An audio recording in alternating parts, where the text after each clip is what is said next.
we've been here before. We've toured the border a number of times, but you always learn something new, and especially you see the challenges that our Border Patrol agents face every day when they're trying to do their job and yet are basically being told that they can't fully carry out their mission because of these mandates from the Biden and Harris administration that make it hard for them to carry out their job of securing our border, especially from the drug cartels in Mexico that have taken operational control of so many parts of our southern border over the last 3.5 years. We've seen the devastation that it's caused throughout every region in the country.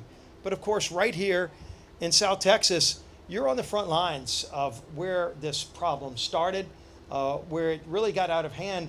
But you also got to see, and we've talked to Governor Abbott's office on the things that they've done to start at least taking some things into their own hands where they can secure Texas's border and the problems that they ran into with the federal government, the Biden administration, suing them to try to stop them from being able to protect their own people here in Texas and the challenges that they face. But they've still moved forward and been able to reduce some of the flow here in some of the parts of Texas. Of course, it's just moved to other parts of the country, including now even to our northern border.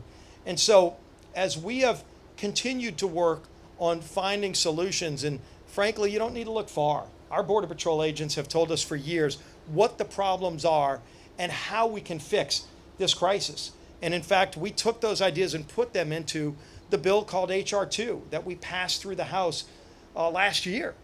A bill that would have ended catch and release, that would have stopped the bulk of the problem, that would have reinstated the Remain in Mexico protocols that President Trump had negotiated that were working so well to prevent people to come into the United States seeking asylum. You'd have to stay in Mexico or in your home country, which is what the law says.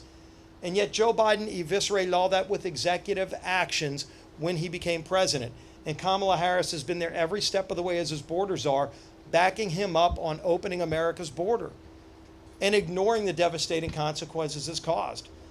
Not only the millions of people that have come across illegally, the tens of thousands of people that have come to commit more crimes, and we've seen devastating crimes committed.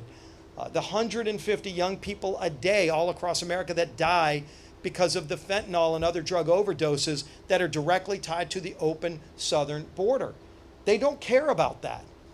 And most Americans do. Most Americans are fed up, like we are, and want to see action. And President Trump knows the actions that need to be taken and has taken those actions before when he was president, and he'll take those actions again.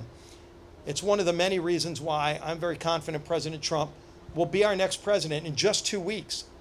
It's why the Border Patrol Council has endorsed President Trump. It's why we know what needs to be done, and I think most of the American people know what needs to be done, because Kamala Harris and Joe Biden won't solve this problem. They created the problem. They could reverse this on their own. They've just chosen not to because they want an open southern border. So we're going to continue working with our Border Patrol agents, with the people here on the ground in states like Texas who want to confront and stop this problem.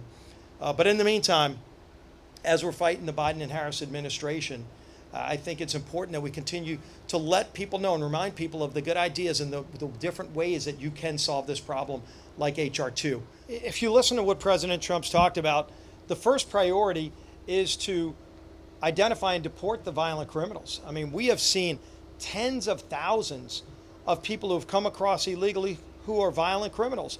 You know, you hear reports of countries releasing their prisoners, violent prisoners. It's one of the reasons when you see a lot of the crime, the violent crime showing up in communities that are committed by illegals. I've seen it in my district. I think we've all seen it.